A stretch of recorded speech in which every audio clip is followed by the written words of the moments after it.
Не по часовник, а по мечта. Светлината знае името ми и ме следва тиха, но вярна.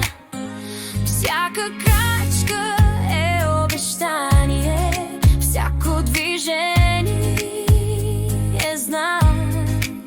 Не вървя по път от случайности, а по мой изписан с характер и знак. Не търся форма, тя ме намира, не търся глас, той вече звучи. Някой го нарича стил, аз го наричам начин да бъдеш жива. Нещо във въздуха, което остава след мен. Нежно, смело, разпознаваемо, като подпис без имено с почерк верен.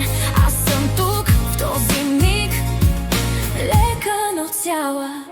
Не следвам, създавам усещане, което другите наричат вдъхновение.